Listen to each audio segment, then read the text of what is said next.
Estamos en el capítulo clave de esta serie. El capítulo 8 de Romanos es un capítulo extraordinario. Y a manera de repaso, les recuerdo que aquí Pablo nos presenta un contraste absoluto con el capítulo anterior, porque el énfasis del capítulo 7 es la debilidad de la ley, pero el énfasis de este capítulo, espero que ya lo hayan notado, es el poder del Espíritu. Ante la realidad de nuestra carne o del pecado que aún mora en nosotros y que es la razón por la cual la ley es incapaz de ayudarnos a vencer el pecado. ¿Por qué? Porque algo externo nunca puede venir a transformar lo interno. Es al revés, recuerden. En Cristo siempre es algo interno o alguien que viene a nuestro interior, que nos cambia primero adentro, y así es como nos ayuda a cambiar en lo exterior también. Y por eso Pablo nos presenta al Espíritu que mora en nosotros y que es nuestro libertador de la ley del pecado y de la muerte. Este capítulo nos enseña que la vida cristiana es esencialmente una vida en el Espíritu, una vida que es energizada, sustentada, guiada, edificada por el Espíritu Santo, pues todo el poder, el alimento, la dirección, el crecimiento necesarios para vivir esta vida proceden de Él. Ya lo tenemos todo en Él. En pocas palabras, si el Espíritu no está en nuestras vidas y obrando en nosotros, la vida como discípulos de Cristo sería imposible. Recuerden también que este capítulo empieza declarándonos una verdad maravillosa de que ya no hay condenación para los que están en Cristo Jesús, los que no andan conforme a la carne, sino conforme al Espíritu. ¿Y por qué no hay condenación? Todo esto es repaso, ¿Por qué no hay condenación para los que estamos en Cristo? Porque la ley del Espíritu de vida en Cristo Jesús te ha libertado de la ley del pecado y de la muerte. Y Alex nos habló hace 2 semanas de que esa libertad que ahora gozamos implica que sí podemos vivir conforme al Espíritu, o sea, poniendo nuestra mente en las cosas del Espíritu, en las cosas de arriba, en las cosas celestiales. Sí podemos vivir conforme al Espíritu. ¿Por qué? Porque el Espíritu nos da el poder para hacerlo, pero para eso es indispensable alimentarnos de la palabra de Dios. Día y noche meditar en ella, como nos dice Josué 1 y el Salmo 1, ¿verdad? Y la semana pasada vimos que para caminar en el Espíritu, además de poner nuestra mente en las cosas del Espíritu, debemos depender de la presencia y del poder del Espíritu que habita en nosotros y que Carlos nos decía, nos fue dado para morar en nosotros para siempre. Por eso dice ahí el versículo 11 de Romanos 8, y si el Espíritu de aquel que resucitó a Jesús de entre los muertos habita en vosotros, el mismo que resucitó a Cristo Jesús de entre los muertos también dará vida a vuestros cuerpos mortales. Y luego lo repite, por medio de su Espíritu que habita en vosotros. En ese versículo 11 vemos que nos repite, el Espíritu habita en vosotros. ¿Y cuánto tiempo va a habitar? Para siempre. Eso es lo maravilloso, que Dios está en nosotros y lo estará para siempre. Pero para vivir esta nueva vida en Cristo, en el versículo 13, Él ¿a qué nos llama? A que por ese Espíritu que habita en nosotros hagamos morir las obras de la carne. Si no cultivamos el vivir conscientes de la presencia y del poder del Espíritu que habita en nosotros, nos decía Carlos la semana pasada, por default. ¿Saben qué quiere decir por default? A lo mejor los que no juegan nada no saben qué quiere decir por default.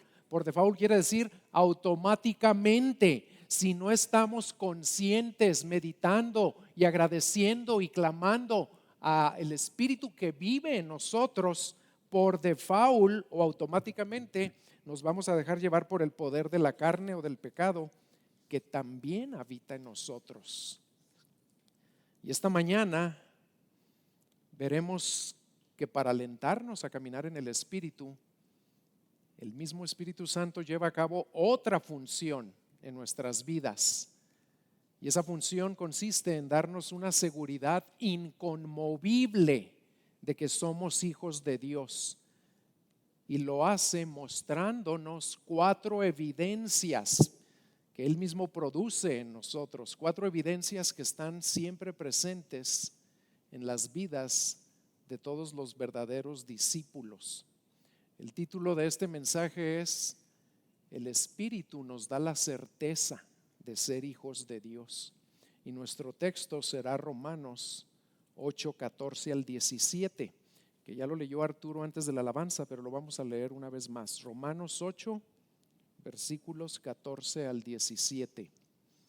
Dice así: porque todos los que son guiados por el Espíritu de Dios, los tales son hijos de Dios. Pues no habéis recibido un espíritu de esclavitud para volver otra vez al temor, sino que habéis recibido un espíritu de adopción como hijos, por el cual clamamos: Abba, Padre. El Espíritu mismo da testimonio a nuestro espíritu de que somos hijos de Dios. Y si hijos, también herederos, herederos de Dios y coherederos con Cristo, si en verdad padecemos con Él, a fin de que también seamos glorificados con Él. ¿Qué les llama la atención de inmediato al leer este pasaje? ¿Saben qué es lo que más resalta? Que en cada uno de los versículos Pablo se refiere a los creyentes como hijos de Dios. Y en cada versículo ese privilegio está directamente relacionado a la obra del Espíritu Santo. El énfasis de todo el pasaje es la plena seguridad que el Espíritu Santo nos da de que realmente ahora somos hijos de Dios. Y lo hace por medio de 4 evidencias. Vamos a verlas. Número 1, el Espíritu de Dios nos guía y nos guía a la santidad. ¿Por qué? Pues porque es el Espíritu ¿qué? Santo. El Espíritu de Dios nos guía a la santidad. Versículo 14. Porque todos los que son guiados por el Espíritu de Dios, los tales son hijos de Dios. Aquí les quiero llamar su atención a que en este versículo 14 no hay un corte del versículo 13. Pablo sigue hablando de lo que ya empezó desde el versículo 9. Y el versículo 14 nos ayuda a entender el versículo 13. Y cuando dice, fíjense, dice en el 13, los que hacen ahora ¿qué? Morir las obras de la carne. ¿Cómo? Por medio de su espíritu. Inmediatamente después de que nos dice, y por el espíritu hagan morir las obras de la carne, ¿qué dice de inmediato enseguida? Dice, porque los que hacen morir las obras de la carne ahora son llamados los que son guiados por el Espíritu de Dios. Y los tales son hijos de Dios. La guianza del Espíritu Santo siempre incluye como uno de sus principales componentes el impulsarnos y capacitarnos a mortificar las malas obras de nuestra naturaleza pecaminosa. Y eso es algo que tenemos que hacer a diario, y estoy seguro que ya se dieron cuenta que no nada más es a diario, es cada instante de cada día. Nuestra carne sigue jalándonos y nos quiere llevar a hacer lo que no queremos hacer, porque ahora amamos a Cristo. Y esa mortificación constante de los apetitos y de las inclinaciones de la carne que podemos llevar a cabo por el Espíritu es posible por el poder que Él nos da, porque Él vive dentro de nosotros. Si nos rendimos a Él, si nos dejamos llevar por Él, eso quiere decir que son guiados por el Espíritu de Dios. ¿Quién? Los hijos de Dios. Son guiados. Es como cuando agarramos a un niño y el niño se deja llevar. y nosotros lo guiamos a donde nosotros sabemos que es para el bien del niño. Así es el Espíritu Santo en nuestras vidas. Él nos lleva si nosotros se lo permitimos, si nos dejamos guiar por Él. Él nos lleva. ¿Y a dónde nos lleva siempre? ¿Sabe de dónde nos lleva siempre? A santidad. Y la santidad incluye mortificar las obras de la carne. En otras palabras, la Biblia nunca enseña que para tomar las decisiones importantes en nuestra vida, los creyentes vamos a ser guiados por impulsos emocionales o por sueños raros, que Dios le puede dar sueños y le ha dado sueños a muchos cristianos, pero esa no es la principal manera como Él nos guía. Todo eso es subjetivo. ¿Saben cómo nos guía el Espíritu de Dios? Nos guía de una manera objetiva.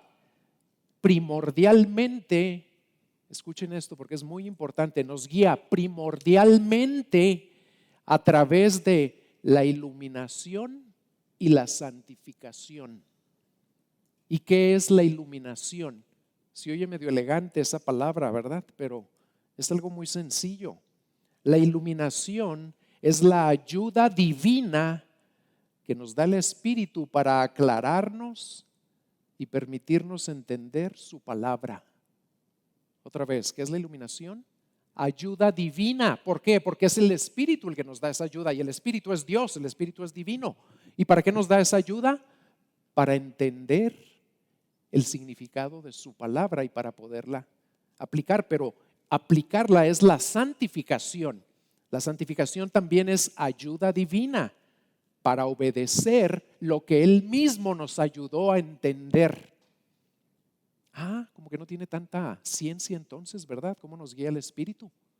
Porque mucha gente cuando habla de que el Espíritu me dijo, o el Espíritu me reveló, o el Espíritu me hizo sentir, no es cuestión de sentimientos, es cuestión de que el Espíritu te va a guiar a todo lo importante en tu vida por medio de este libro, porque el Espíritu Santo inspiró este libro y mora en ti y te va a ayudar a entenderlo, y el Espíritu Santo que mora en ti te va a dar el poder para obedecerlo. Así es como nos guía, por medio de iluminarnos y santificarnos. Ahora, eso también nos lo enseña el Señor Jesucristo. Él ya lo había dicho en el Evangelio de Juan. Y aquí no lo abran, nada más les voy a leer algo rápido. En Juan 14:26 el Señor le dijo a sus discípulos: pero el Consolador, el Espíritu Santo, a quien el Padre enviará en mi nombre, Él os enseñará todas las cosas, todas las que necesitamos saber. Hay cosas que no necesitamos saber. Y dice, y les recordará todo lo que yo os he dicho. ¿A qué se refiere con eso? Pues a la iluminación que les acabo de explicar, que el Espíritu es el que nos abre el significado de la palabra para poderla entender. Y luego lo repitió el Señor en Juan 16:13, ese sí vamos a verlo. Fíjense cómo dice Juan 16:13.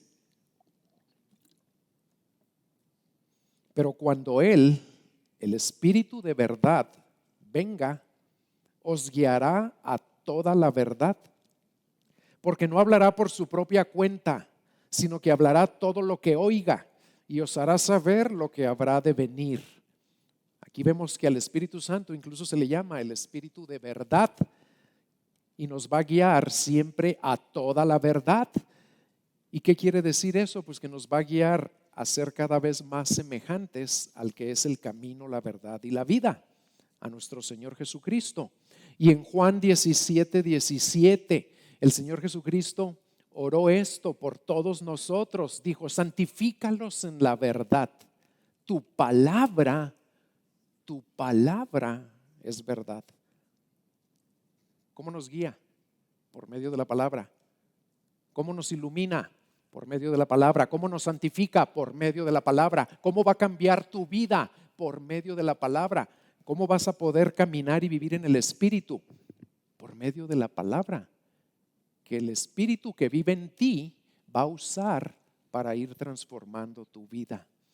Si alguno de ustedes todavía tiene dudas en cuanto a si realmente es o no es hijo de Dios, pues este pasaje les debe ayudar a despejar esas dudas.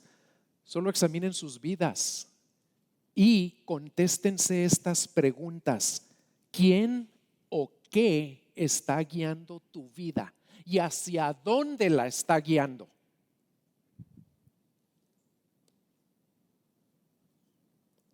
Si no estás siendo guiado a una mayor santidad por el poder del Espíritu, ¿y qué les dije que es ser guiado? Si no te estás rindiendo y dejando llevar por el Espíritu a una vida que cada vez más mortifica las obras de tu carne, aunque asistas a la iglesia, aunque leas la Biblia, aunque ores y aunque diezmes, si no te estás dejando guiar a una mayor santidad, tal vez la razón sea porque aún no eres hijo de Dios. Porque los fariseos leían la Biblia, no faltaban a la iglesia, hasta se la memorizaban y eran los primeros en diezmar, y no estaban siendo guiados por el Espíritu Santo. Y esto también nos debe dejar bien claro que la idea de la paternidad universal de Dios, que todos los seres humanos somos hijos de Dios, es totalmente falsa, es una mentira. Todos somos criaturas de Dios, pero solamente los que hemos experimentado el nuevo nacimiento y hemos sido reconciliados por Dios, como por su gracia y por medio de la fe en Cristo, solamente esos somos hijos de Dios. Así como solo aquellos en quienes habita el Espíritu de Cristo son de Cristo, eso lo vimos en el versículo 9. Así también solo aquellos que son guiados por el Espíritu de Dios son los hijos y las hijas de Dios. Esa es la primera evidencia, que el Espíritu nos guía y que siempre nos guía a una mayor santidad. Número 2, en nuestra relación con Dios, el Espíritu reemplaza al temor por libertad. Voy a leer la primera parte del versículo 15. En nuestra relación con Dios, el Espíritu reemplaza al temor por libertad, por confianza le pueden poner.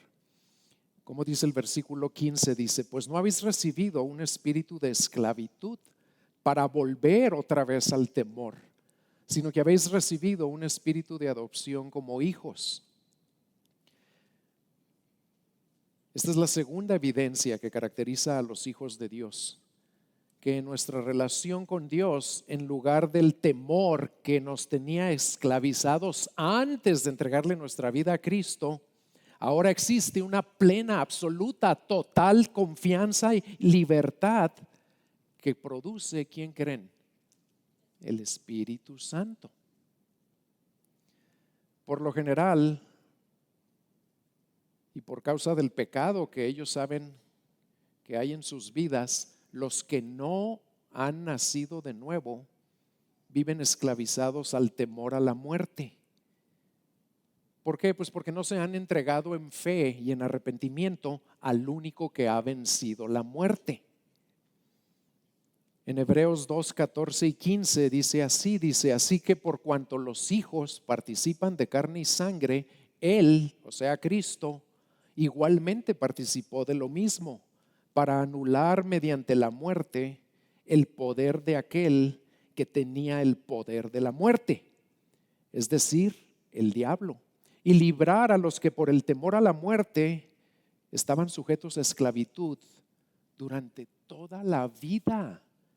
Qué triste, pero así era nuestra condición, y así es la condición de todos los que no conocen a Dios. Aunque tratan de llenarse de cosas y diversiones y placeres y distracciones, y ni siquiera piensan en esto, tratan de que se les olvide. Pero cuando son honestos y no están ocupados o entretenidos, todos tienen temor a la muerte. Y es entendible que vivan esclavizados a ese temor, porque saben perfectamente bien que la muerte es inevitable. Van hacia ella y se acercan cada día más. Y para empeorar las cosas, la mayoría no tienen idea de cuándo les llegará ni cómo les llegará. ni nosotros la tenemos, pero nosotros no tenemos temor. Y ahorita vamos a ver por qué. Además, los que no son de Cristo viven esclavizados al temor del castigo eterno. Y que aunque a veces no lo quieren reconocer, en el fondo de su ser saben que lo merecen. En primera de Juan 4:18 leemos esto: en el amor no hay temor, sino que el perfecto amor echa fuera el temor, porque el temor involucra castigo, y el que teme no es hecho perfecto en el amor.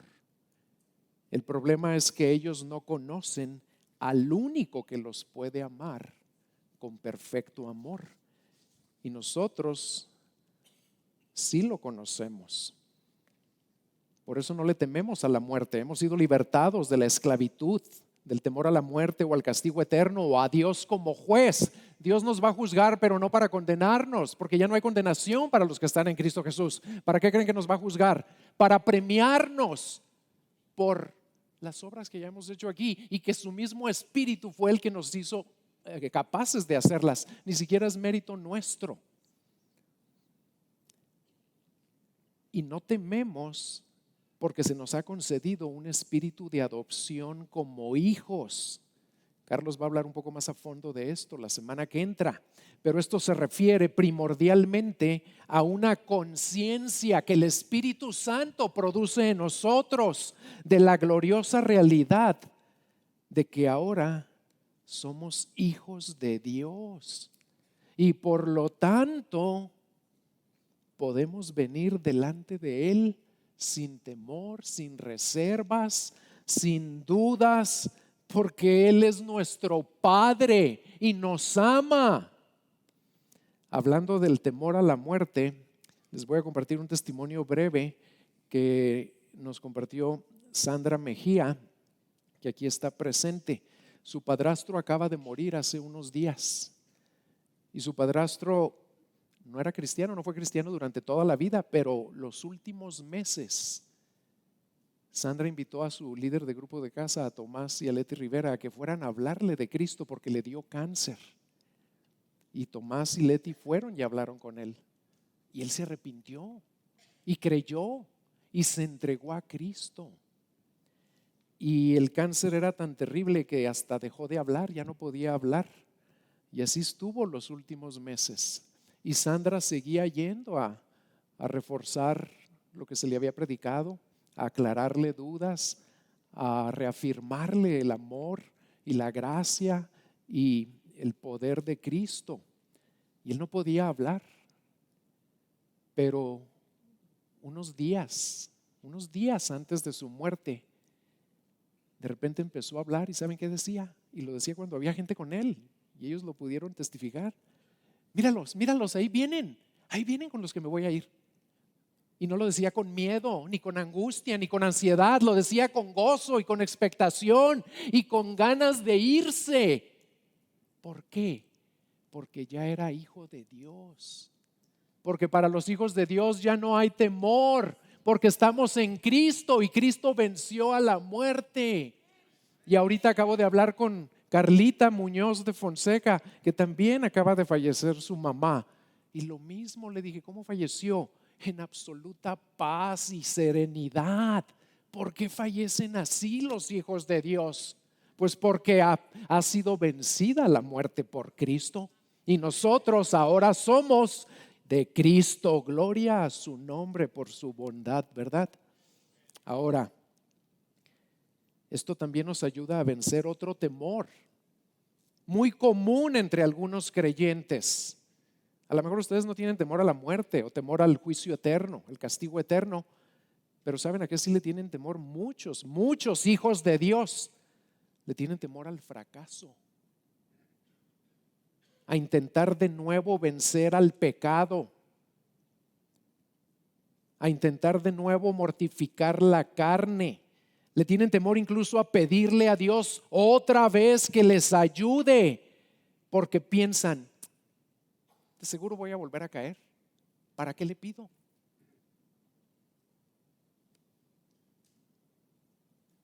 arranquen para siempre de sus mentes esa manera de pensar, porque es una mentira.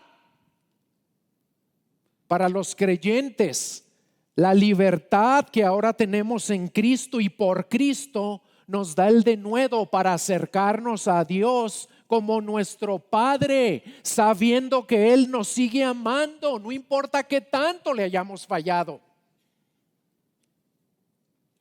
Así que libérense, hermanos, para siempre del temor al fracaso y del desánimo que eso produce. Sí vamos a fallar, pero por el Espíritu que vive en nosotros, obrando a través del poder de este libro que da vida, vamos a fallar cada vez menos si nos llenamos de este libro y dejamos que Él nos guíe.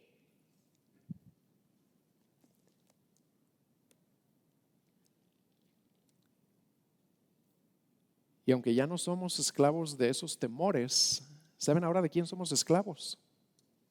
De Cristo, de Dios, de la justicia. Todo eso lo dice Romanos también.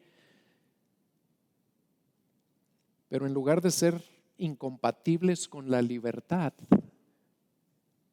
esas esclavitudes son la esencia de la libertad, son lo que nos hace libres. La libertad del pecado y de la carne y del temor es lo que ahora nos gobierna. Por eso Cristo dijo en Juan 8, si el Hijo los libertare, seréis verdaderamente libres. Y claro que nos ha libertado el Hijo. ¿Por qué? Porque en Él estamos ahora. Número 3, ¿qué otra evidencia produce el Espíritu para darnos la certeza de que somos hijos de Dios?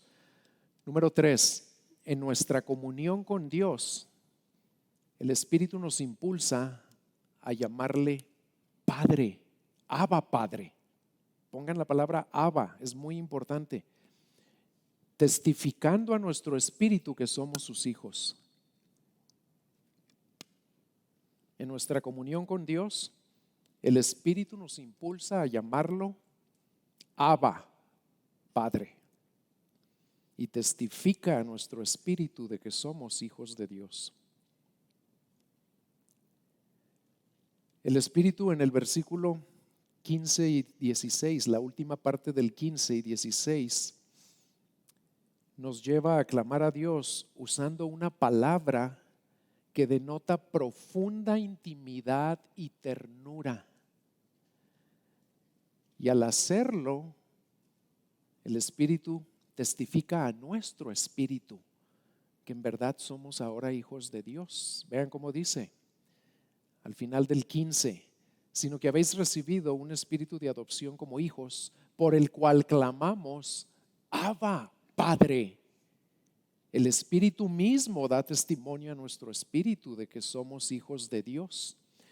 Para apreciar correctamente este privilegio, debemos entender algo, hermanos. La palabra Abba, era un término muy casero, muy hogareño, que se usaba en todas las familias judías para dirigirse al padre de familia, pero jamás lo usaban para dirigirse a Dios. ¿Saben por qué? Porque los judíos sabían que para hablar con Dios solo se podían usar las palabras más reverentes posibles. Tanto respetaban el nombre de Dios que le quitaron las vocales y la dejaron con puras consonantes, impronunciable. De hecho, hasta la fecha no estamos seguros de cómo se pronunciaba el nombre de Jehová o Yahvé o Yahweh. Nadie sabe, porque le dejaron las puras consonantes. Así de sagrado era el nombre de Dios para ellos. Y lo interesante es que aunque ningún judío se atrevería a hablarle a Dios llamándolo Abba, que es algo muy íntimo, muy familiar, el Señor Jesús sí lo hizo todo el tiempo que estuvo aquí. Y de acuerdo a un teólogo experto, dice que el Señor Jesús usó esa palabra en todas sus oraciones, excepto una, cuando estaba clavado en la cruz. ¿Y por qué creen que ya no la usó en la cruz? Porque allí el Padre lo abandonó. y lo abandonó por nuestro pecado. Y el poder usar una palabra tan tierna al hablar con Dios sobrepasa muchísimo la intimidad que los judíos podían llegar a tener, pero que nosotros sí podemos disfrutar, porque esto nos da un privilegio nuevo, un privilegio único que para los discípulos era inconcebible. Abba era la palabra en arameo que usaba un hijo para con su padre, pero además se usaba con un sentido especial de intimidad, de ternura, de dependencia, libre de cualquier reserva, libre de temor, como un niño o una niña que no ha visto a su papá por varios días y que sabe que su papá lo ama y la ama, y cuando lo vuelve a ver, corre a él y con profundo gozo y con una plena confianza se le tira a los brazos y le dice: papi, papá.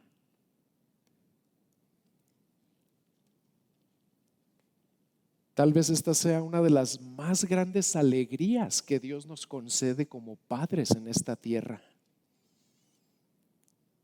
y por la cual debemos estar eternamente agradecidos.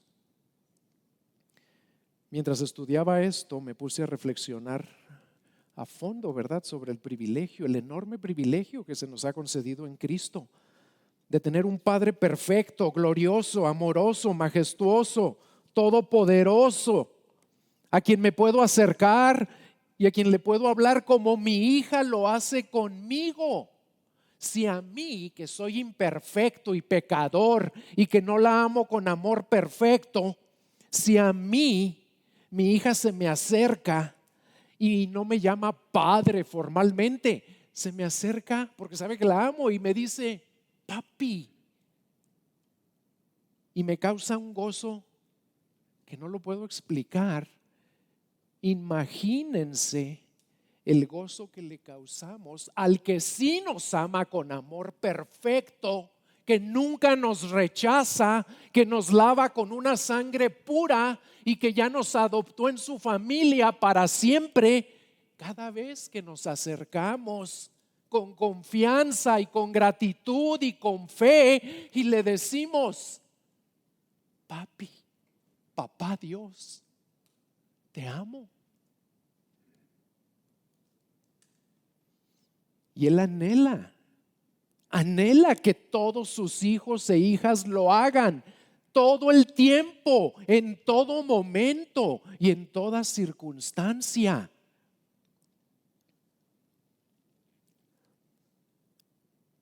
Y aquí permítanme dirigirme con todo respeto a muchos y a muchas de ustedes que tal vez no tuvieron padres amorosos, que tal vez nunca se les pudieron acercar a sus papás de esa manera. Pero los quiero animar a que eso no les estorbe y no les impida vivir y disfrutar este extraordinario privilegio de acercarnos confiadamente al trono de gracia del Dios de gloria, que ahora es su Padre celestial, que los ama con ese amor infinito y que nunca los va a rechazar. Y a ese Padre es al que el Espíritu Santo los impulsa a que le llamen Abba, papá, papito. Acérquense a Él más. Háganlo con esa fe y con esa confianza. Para mí fue difícil porque mi papá tampoco era muy expresivo. Y para mí fue difícil ya de adulto llegarle a decir que lo amaba. Batallé, y ya era cristiano, batallé por años para poderle decir lo amo. ¿Por qué? Porque él tampoco nunca me lo decía. Yo sabía que me amaba, pero así crecieron muchos de nuestros padres. A lo mejor así son tus padres actualmente. Pero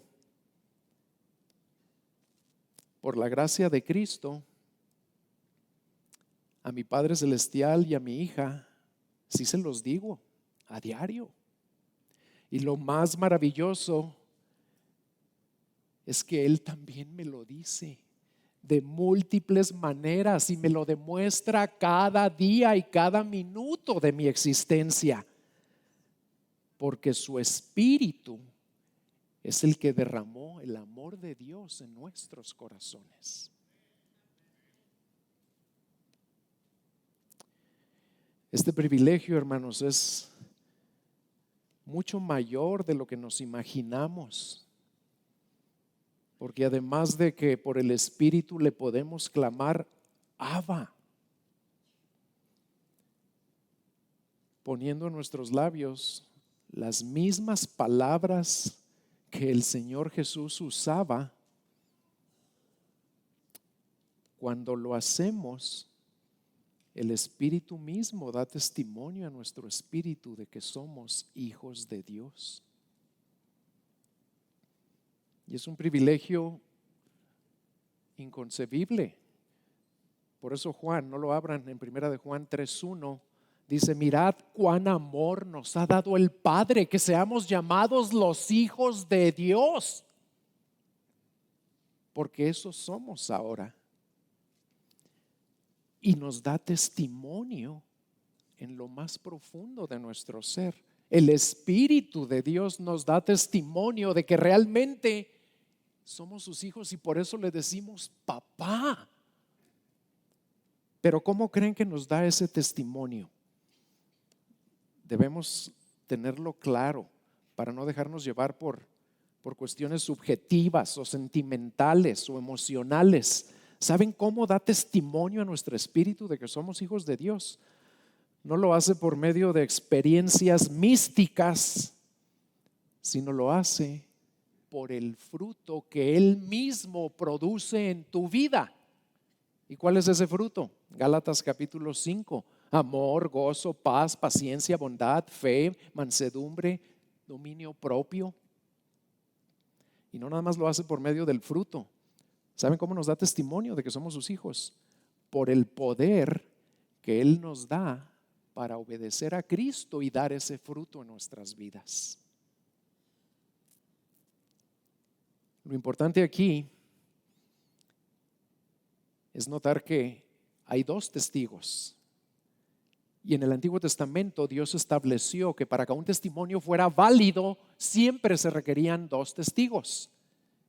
Y aquí tenemos el testimonio del Espíritu Santo, que es el principal, y el testimonio de nuestro propio espíritu, de que ya no somos lo que éramos.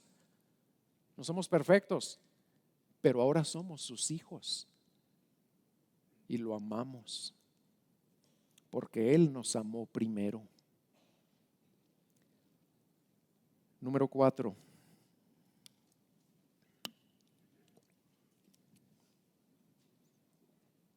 El Espíritu confirma la herencia y gloria futuras de los que están dispuestos a sufrir por Cristo.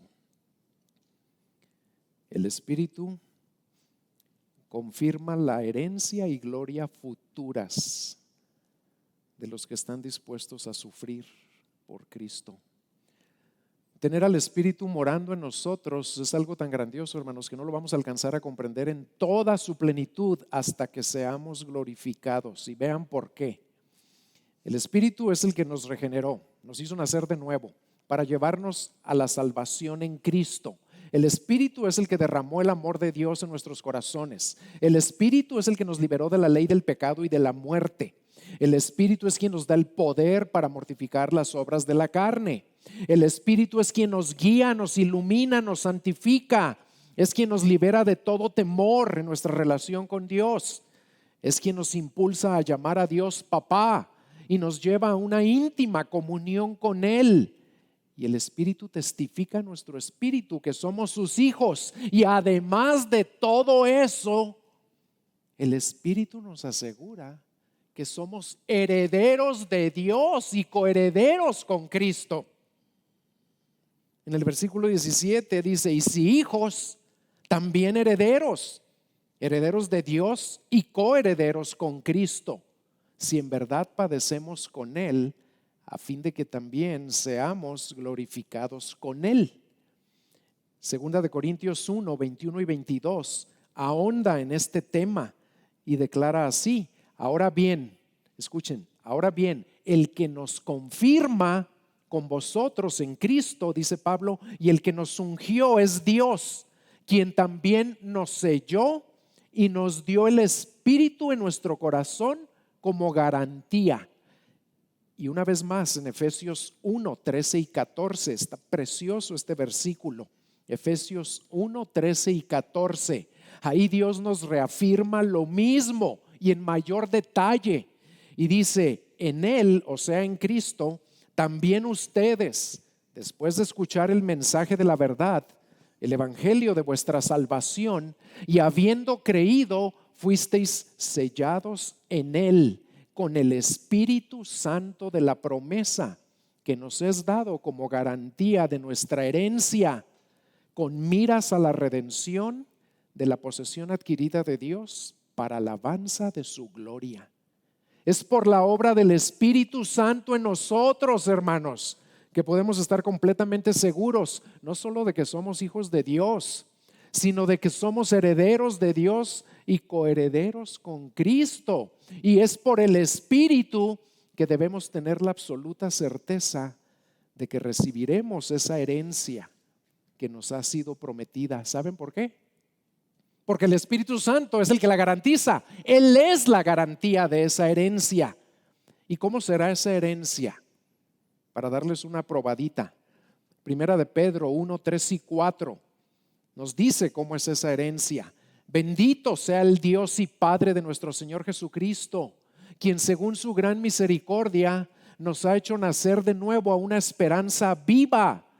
¿Cómo nos hizo nacer? Por el Espíritu, mediante la resurrección de Jesucristo de entre los muertos, para obtener una herencia. Vean cómo es la herencia: incorruptible, inmaculada y que no se marchitará, reservada en los cielos para ustedes. ¿Saben qué quiere decir? En otras palabras, poniéndolo más sencillo: incorruptible, que no se puede echar a perder jamás; inmaculada, que no se puede manchar o contaminar con nada ni por nada; y que no se marchitará, que no dejará de existir, será eterna. Y en el Nuevo Testamento muchas veces Dios nos dice, nos declara, nos promete, nos repite una y otra vez que todos los discípulos de Cristo somos herederos de Dios. No abran los versículos, les voy a dar algunos ejemplos. En Gálatas 3:29 dice: y si sois de Cristo, entonces sois descendencia de Abraham, herederos según la promesa. Y nos promete que nuestra herencia va a incluir, vean lo que incluye: vida eterna. Tito 3:7, para que justificados por su gracia fuésemos hechos herederos según la esperanza de la vida eterna. ¿Qué más incluye? Gloria. Colosenses 3:4, cuando Cristo, nuestra vida, sea manifestado, entonces ustedes también serán manifestados con Él en gloria. ¿Qué más incluye? Por asombroso que nos parezca, esa herencia incluye todo, todas las cosas que existen en el universo. Vean Hebreos 1:2. Como somos coherederos con Cristo, vean lo que va a heredar Cristo. Y si Él lo va a heredar, nosotros también lo vamos a heredar, porque somos coherederos con Él. Vamos a participar de su herencia. Y dice Hebreos 1:2, en estos últimos días nos ha hablado por su Hijo, a quien constituyó heredero de todas las cosas, por medio de quien hizo también el universo. Todo eso lo hace posible el Espíritu Santo obrando en tu vida y en la mía. Pero lo más grandioso de nuestra herencia no es nada de lo que les acabo de decir, ni ninguna de las otras cosas que también incluye, porque no las mencioné todas, como vivir en el cielo nuevo, en la tierra nueva, como vivir en donde no habrá pecado, ni muerte, ni dolor, ni angustia. Lo más maravilloso, ¿saben qué es? Que Dios mismo será nuestra herencia. Así lo anticipó y lo anunció el salmista en el Salmo 73, 25 y 26. ¿A quién tengo yo en los cielos sino a ti? Y fuera de ti, nada deseo en la tierra. Mi carne y mi corazón pueden desfallecer, pero Dios es la fortaleza de mi corazón y mi porción para siempre. El día viene, hermanos, y está cada vez más cerca, cuando esta gloriosa promesa de nuestra herencia se hará realidad. Y a partir de ese día y por el resto de la eternidad, para los que somos de Cristo, Dios será nuestro todo en todos. Así lo dice 1 Corintios 15, 28. Y cuando todo haya sido sometido a Él, entonces también el Hijo mismo se sujetará a aquel que sujetó a Él todas las cosas, para que Dios sea todo en todos. Esa es la magnífica herencia que nos espera, pues el mismo Espíritu que nos da la certeza de ser hijos de Dios, también nos asegura que somos sus herederos. Y Él mismo es nuestra garantía de que la recibiremos.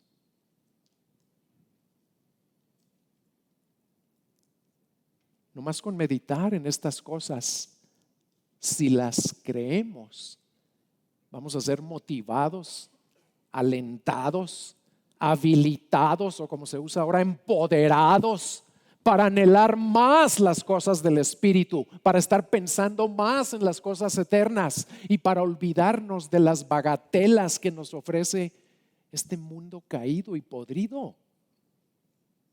Por eso lo puso aquí el Espíritu en Romanos 8, porque todo esto nos ayuda y nos alienta para vivir y caminar en el Espíritu y por el Espíritu. Nada de lo que aquí puedas anhelar o desear se compara con lo que Dios tiene preparado para nosotros. Sin embargo, el versículo 17 no termina con la certeza de la herencia, sino con estas palabras: si en verdad padecemos con Él, a fin de que también seamos glorificados con Él.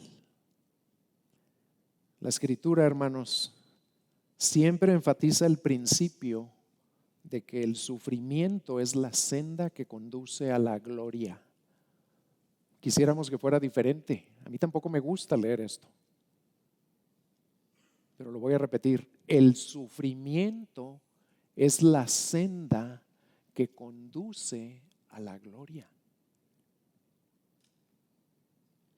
Así fue incluso para el Dios encarnado, para el Mesías, que en Lucas 24, 26, no lo abran, dijo: ¿no era necesario que el Mesías padeciera todas estas cosas y entrara en su gloria?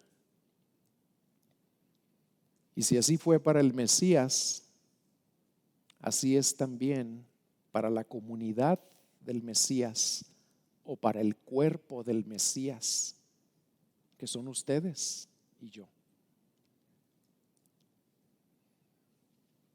Pedro nos enseña exactamente lo mismo y con la misma claridad que lo hace Pablo. Vean 1 de Pedro 4:13. Antes bien, en la medida que compartís los padecimientos de Cristo, regocijaos, para que también en la revelación de su gloria os regocijéis con gran alegría. Vean cómo siempre van de la mano: padecimientos y gloria, sufrimiento y gloria. La esencia de nuestro discipulado es nuestra unión con Cristo, y esto implica identificarnos con Él tanto en sus sufrimientos como en su gloria. En otras palabras,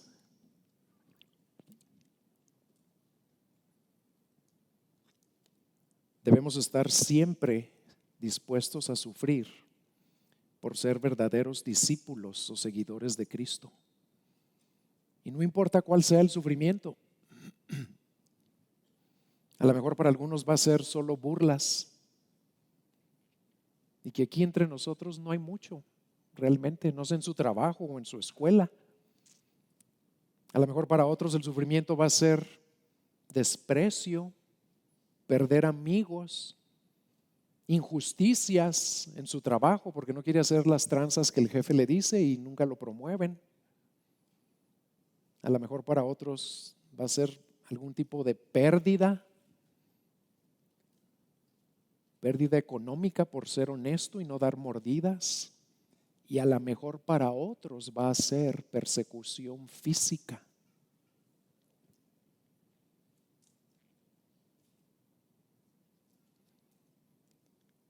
Pero estar dispuestos a sufrir es otra señal de que realmente somos hijos de Dios.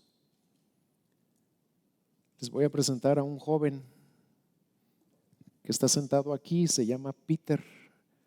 Peter, would you stand up, please? Él es Peter. Thank you, my brother. We love you. You are our brother and we love you. And you can count on us. Let us know if we can serve you in anything whatsoever. Thank you. Le pedí que se parara porque Peter es de la India, no habla español. Pero el otro día estuvo compartiendo su testimonio con los jóvenes en el grupo de casa. Él vino a trabajar porque su empresa lo mandó a trabajar en la planta de aquí de Juárez. Y Peter es cristiano y ama al Señor. Y el Señor lo mandó a nuestra iglesia porque aunque no entiende nada, él sabe que aquí está Cristo. Y en su familia ha habido cristianos por 150 años en la India. Y en la India siempre los están atacando, persiguiendo, golpeando, quemándoles sus iglesias. Y muchas veces se llevan a los pastores y los matan. Y su iglesia está entre otras dos iglesias, una de musulmanes y otra de hindúes. Y a veces los atacan los hindúes y a veces los atacan los musulmanes. Y cuando los hindúes atacan a los musulmanes, ¿qué creen que hacen los musulmanes? Se vengan y van y atacan a los hindúes. Y cuando los musulmanes atacan a los hindúes, ¿qué creen que hacen los hindúes? También se vengan y van y matan musulmanes. Ellos siempre se están peleando y vengando, peleando y vengando. Pero cuando cualquiera de los dos ataca a los hijos de Dios, ¿qué creen que hacen los hijos de Dios? Los bendicen y no contestan con violencia. ¿Por qué? Porque ellos tienen al Espíritu morando en ellos, que les da testimonio de que son hijos de Dios y están dispuestos a sufrir por Cristo. Y les aguarda una mayor gloria que a los que no sufrimos tanto.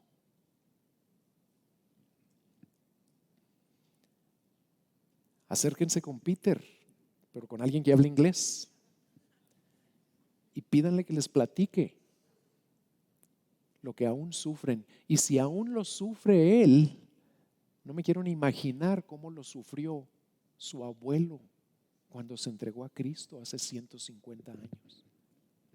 Su papá, sus demás familiares. ¿Qué tan dispuesto estás tú a sufrir por Cristo? Por amor a Él y a su evangelio. Y si ya estás sufriendo, ¿cómo estás respondiendo a tu sufrimiento? ¿Con fe y gozo y valor? ¿Perseverando? ¿O con incredulidad? ¿Con enojo? ¿Con temor? ¿Y renunciando o rindiéndote? O como dice Carlos, rajándote. Pidámosle al Espíritu que nos ayude en nuestra debilidad y que nos prepare, hermanos, para el mayor sufrimiento que muy probablemente vamos a tener que enfrentar en los próximos años. En conclusión,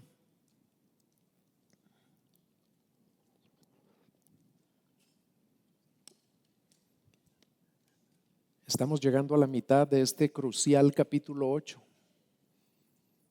del libro más importante de toda la Biblia, dicen los estudiosos.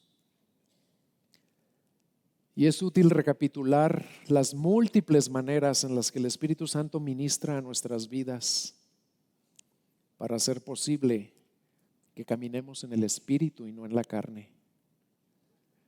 Ya hemos visto que el Espíritu nos ha libertado del pecado, de la ley del pecado y de la muerte. Nos dio el poder para cumplir esa ley. El Espíritu es el que nos ayuda a poner nuestra mente en las cosas de Él, de arriba. El Espíritu de Cristo, quien mora en nosotros, vivifica nuestro espíritu y algún día dará vida eterna a nuestros cuerpos. Y es por el poder del Espíritu que podemos hacer morir las obras de la carne. Y el día de hoy acabamos de ver que es el Espíritu el que nos da la certeza de ser hijos de Dios, guiándonos a la santidad, libertándonos de todo temor, llevándonos a llamar a Dios papá y garantizando nuestra herencia y gloria futuras si estamos dispuestos a sufrir por Él. Y como aplicaciones específicas del mensaje de hoy, los quiero animar a dejarse guiar por el Espíritu, a dejarse llevar por el Espíritu a través del único libro que Él inspiró. Léanlo más, memorícenlo más, medítenlo más, aplíquenlo más. Y casi siempre ahí nos quedamos, ¿verdad? Pero no nos debemos quedar ahí. Yo le pido perdón a Dios porque por años ahí nos quedamos. Léanlo, memorícenlo. Es más, memorícenlo, ni lo usábamos antes. Léanlo, memorícenlo, medítenlo y aplíquenlo.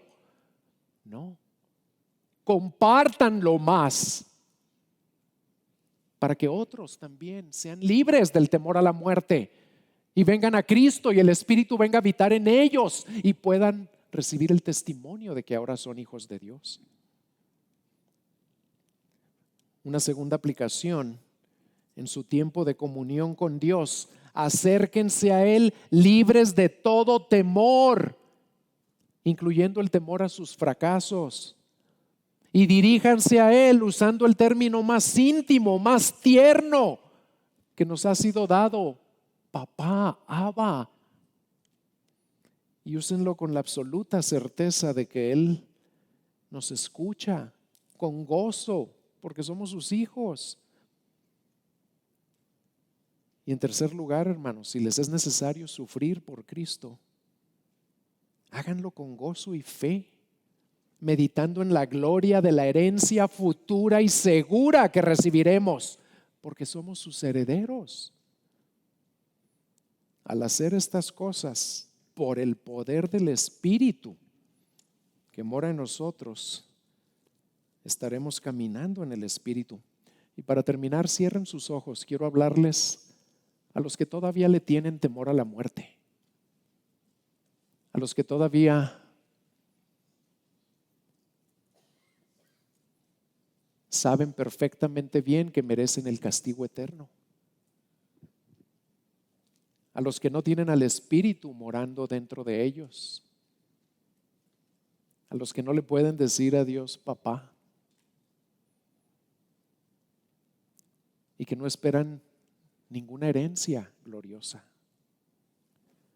Si tú eres una de esas personas, la razón por la que vives esclavizado al temor y al pecado y a la carne y al diablo es porque no te has arrepentido y no te has entregado a Cristo. Y yo te quiero animar a que lo hagas el día de hoy, donde quiera que estés y quien quiera que seas. Arrepiéntete y entrégale tu vida al que venció a la muerte y pagó por tus pecados en una cruz. Y Él te va a perdonar y liberar y transformar y te va a llevar a ser adoptado como hijo del Rey de gloria, del Dios eterno.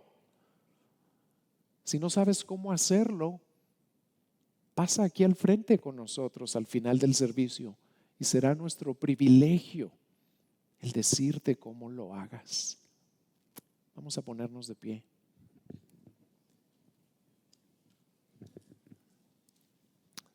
Señor, gracias.